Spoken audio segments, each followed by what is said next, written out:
గవర్నమెంట్లో ప్రారంభించుకోవాలనుకుంటున్నాం. ఈరోజు ఈ పోలీస్ స్కూల్ కూడా చాలామంది మా army school, Sainik school, national defence academy నుంచి వచ్చినాం.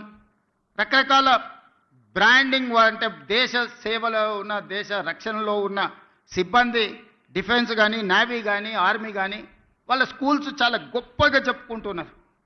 ఆ స్కూల్లో చదవడమే ఒక గొప్ప అవకాశంగా తల్లిదండ్రులు భావిస్తున్నారు.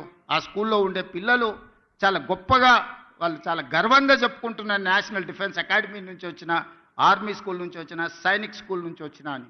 కరెక్ట్, వాళ్ళు బాగున్నారు కాబట్టి చెప్పుకుంటున్నారు. మరి పోలీస్కి ఏమైందని నేను అడుగుతున్నా. మనం కాంపీట్ చేయలేము వాళ్ళతోటి? మనకు శక్తి లేదా? మనకు విజన్ లేదా? పోలీస్ స్కూల్ ఎందుకు కాంపీట్ చేయొద్దు? ఎన్డీఏ స్కూల్తో మనం పోటీ పడలేమా? ఆర్మీ స్కూల్తో మనం పోటీ పడలేమా? వాళ్ళకి ఇస్తున్న ఇన్ఫ్రాస్ట్రక్చర్ గవర్నమెంట్కి ఇవ్వడానికి గవర్నమెంట్కి ఉన్న 3 లక్షల కోట్ల బడ్జెట్లో ఇది ఒక పెద్ద లెక్కన. అందుకే ఈరోజు నేను స్పష్టంగా ఆలోచన చేసి ఇక్కడ వేదిక మీద ఉన్న ఉన్నతాధికారులతో పాటు ఇక్కడ ఉన్న పోలీస్ సిబ్బంది, హోంగార్డ్ నుంచి డీజీపీ వరకు ఉన్న పోలీస్ సిబ్బందిని నేను అడుగుతున్నా, మీ బ్రాండ్ మీరు క్రియేట్ చేసుకోండి. ఎక్కడైనా మీ పిల్లలు కలిస్తే నేను పోలీస్ స్కూల్లో చదువుకుంటున్నాను చెప్పుకునే విధంగా ఈ స్కూల్ని తీర్చిదిద్దాలి. మీకు ఏం కావాలనో గవర్నమెంట్ మీతోనుంది, మీ ముఖ్యమంత్రి మీతోనున్నాడు. మీకు నిధులు కావచ్చు, అనుమతులు కావచ్చు, ఏం కావాలన్నా కేజీ టు పీజీ వరకు మీ పోలీస్ స్కూల్ని మీరు తీర్చిదిద్దుకోండి.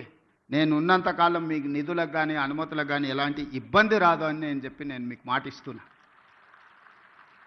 ఎందుకు మీ పిల్లలు ఆత్మ న్యూనత భావంతో బాధపడాలి? మా తల్లిదండ్రులు పోలీసు ఉద్యోగాలు చేసుకుంటున్నారని చెప్పుకోవడానికి ఎందుకు వాళ్ళు వెనకంజ వేయాలి? ఈ సమాజంలో అందరికంటే ఎక్కువగా సేవలు అందిస్తున్నది, అందరికంటే ఎక్కువగా రక్షణ కల్పిస్తున్నది, అందరికంటే ఎక్కువగా పేదలకు ఉపయోగపడుతున్నది పోలీస్ శాఖ.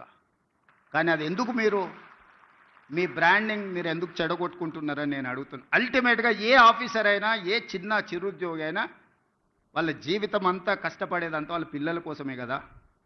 ఆ పిల్లలు మంచిగా చదువుకొని ఈ దేశానికి నాయకత్వం వహించే నాయకులుగానో, ఈ దేశ నిర్మాణంలో పనికొచ్చే అధికారులుగానో రాణిస్తే అంతకంటే తల్లిదండ్రులుగా మీకు ఏముంటుంది సంతోషం అని నేను అడుగుతున్నా.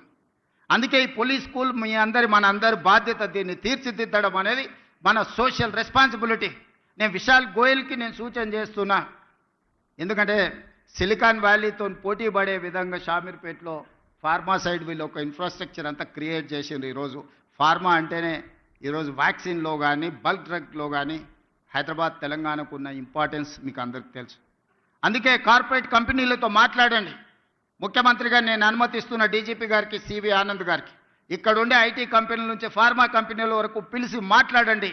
వాళ్ళ కార్పొరేట్ సోషల్ రెస్పాన్సిబిలిటీ ఫండ్స్ని పోలీస్ స్కూల్లో డిపాజిట్ చేసే విధంగా వాళ్ళని మీరు మాట్లాడండి. ఈరోజు ఇంత ప్రశాంతంగా ఇన్ని వేల కోట్ల టర్నోవర్ ఉన్న కంపెనీలు సైబరాబాద్ కమిషనరేట్ పరిధిలో నడుస్తున్నాయంటే పోలీసు రక్షణ లేకుండా, పోలీసు భరోసా లేకుండా ఈ సంస్థలన్నీ నడుస్తున్నాయా?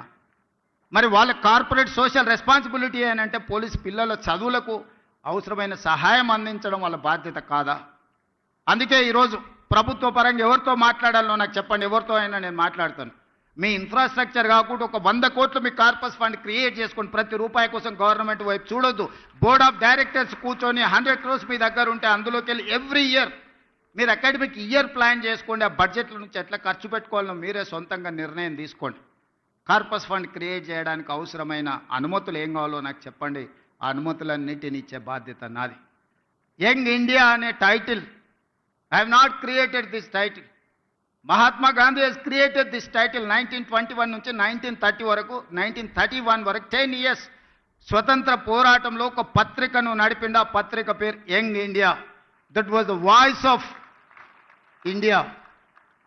ఈ భారతదేశం యొక్క ఆత్మ యంగ్ ఇండియాలో ఉంది.